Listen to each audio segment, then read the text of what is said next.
आज इतने दिनों में पहली बार आप जानेंगे कि फ्यूचर और रिलायंस ग्रुप के बीच में क्या हुई थी।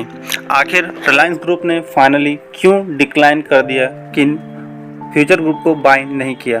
तो सिर्फ और सिर्फ एक वजह ये नहीं कि उनके लैंडर्स एग्री नहीं थे। आखिर क्यों एग्री नहीं थे, आज सारे इन सवालों के जवाब जानने वाले हैं एंड एक्चुअल रीज़न जानने वाले हैं, जो कि एक बहुत बड़ी मीडिया हाउस के थ्रू रिपोर्ट निकल कर आ रही है।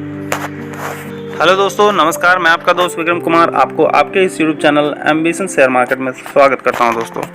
दोस्तों आज आप इस वीडियो में क्या जानने वाले हैं, आपको पहले इस चीज़ की इन्फॉर्मेशन मिल गई। उससे पहले थोड़ा सा बात कर ले। जो रिलायंस ग्रुप के साथ डील होने वाली थी फ्यूचर ग्रुप की, फाइनली वो नहीं हो पाई थी। क्यों, सारा कुछ जानेंगे आगे कंटेंट में जो आई हुई है। तो उससे पहले बता दें कि रिलायंस ग्रुप का जो डील था 24,713 करोड़ का था एंड वही डील इनके लैंडर्स के द्वारा डिक्लाइन कर दिया गया था।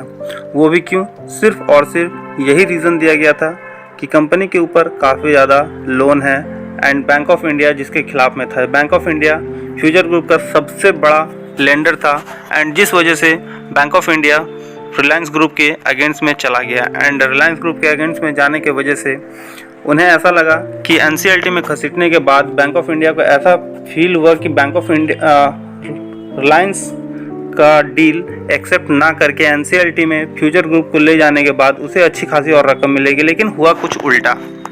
अब तो स्थिति ये है कि जब एनसीएलटी में बोली लग रही है फ्यूचर ग्रुप की, तो इसमें बहुत बड़े बड़े दिग्गज इन्वेस्टर्स भी इसमें आए हुए हैं, बहुत बड़े बड़े कंपनी इसमें बोली लगाने के लिए आए हुए हैं। लेकिन रिजल्ट फाइनली अभी भी वैसा ही है, कुछ भी नहीं बदला।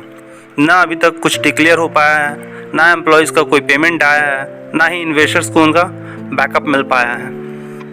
तो आखिर शेयर प्राइस में कब तक तेज़ी देखने को मिलेगी, इस चीज़ का भी कुछ भी क्लियर नहीं है।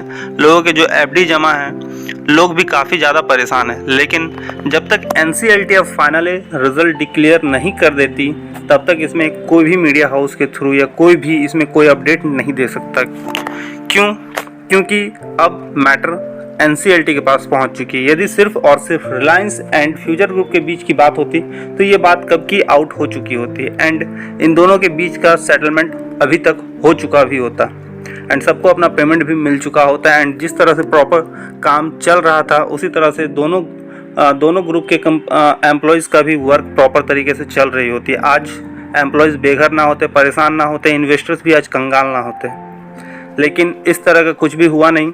बैंक ऑफ इंडिया को लगा ऐसा कि इन्हें एनसीएलटी में ले जाने के बाद इसे और ज़्यादा बेनिफिट मिल सकती है। लेकिन अभी उतना वैल्यूएशन की कंपनी भी अब रही नहीं कि अब उतना ज़्यादा बोली कोई लगाए। लेकिन अब एनसीएलटी को भी प्रेशर बना हुआ है कि अब उसको मैक्सिमाइज करने का। अब जब वैल्यूएशन ऑलरेडी गिर चुकी है फ्यूचर ग्रुप की, तो अब कहाँ से मैक्सिमाइज हो पाएगा इसका रेवेन्यू। तो अब देखना ये है कि रिजल्ट क्या होती है। फिलहाल तो 15 जनवरी तक का डेट दिया गया था। 15 जनवरी का डेट भी डिक्लेयर होकर पार हो चुकी है, लेकिन अभी तक कोई अपडेट अभी तक नहीं आई हुई है। जैसे ही कोई अपडेट मिलती है तो आपको तुरंत अपडेट कर दी जाएगी इससे रिलेटेड।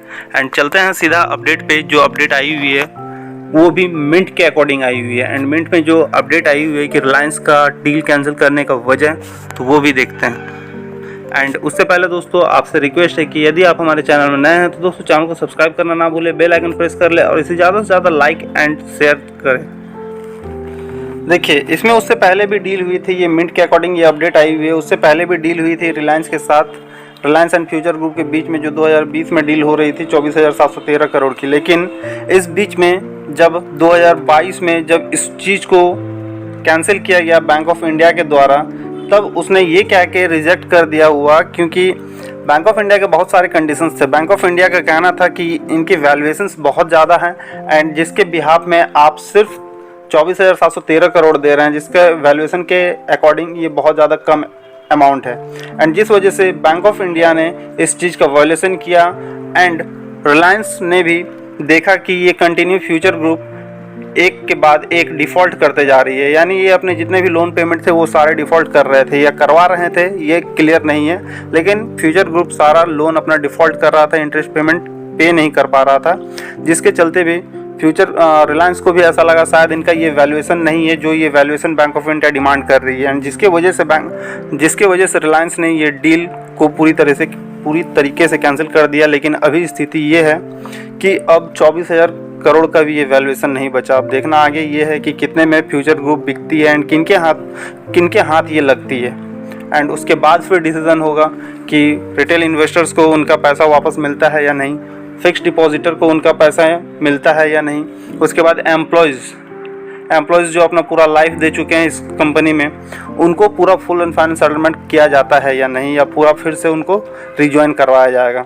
तो सारा कुछ कंटिन्यू अपडेट के लिए चैनल को सब्सक्राइब करके रख लें एंड बेल आइकन प्रेस कर लें और इसे ज़्यादा से ज़्यादा लाइक करें और इसे शेयर करें। धन्यवाद दोस्तों, मिलते हैं आपसे अगले वीडियो पे। तब तक के लिए नमस्कार।